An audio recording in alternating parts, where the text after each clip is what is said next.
In politics, you're either on message or you are losing. Let's get to it.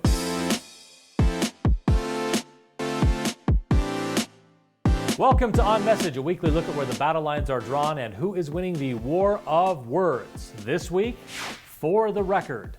For the past several days, House Republicans in Washington were slow-marching Wyoming Representative Liz Cheney to a vote that would remove her from her leadership position as conference chair.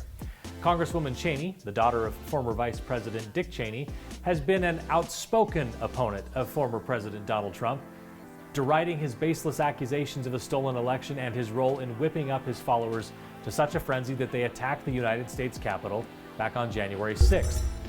Clearly, this is the age of cancel culture, and that applies to you regardless of which side of the aisle you are on.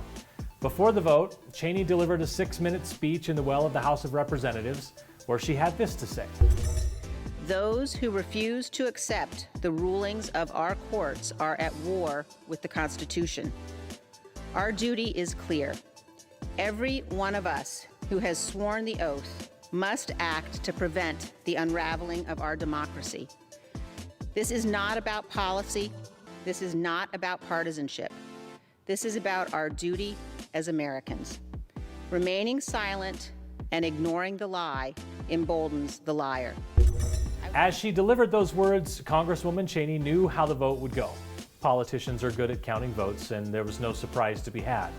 She could have tried to mollify her position or try to bargain to save her rankings in the power structure within the party. Instead, she stood and delivered a clear declaration of her position and her principles. I, for one, hope things like that are still admired. So what's the lesson? When faced with a negative outcome, when you know things just aren't going to go your way, take it as an opportunity to set the record straight.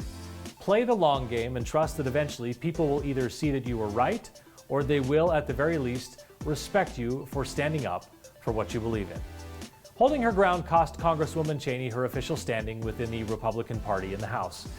But in the process, she showed, without a doubt, she is a woman of principle. That's it for this week. More On Message in the next issue of the Utah Political Underground. Make sure you visit the site and sign up for our weekly email update. You can find more On Message videos, in-depth Utah political stories and analysis, plus podcasts and more at utahpoliticalunderground.com.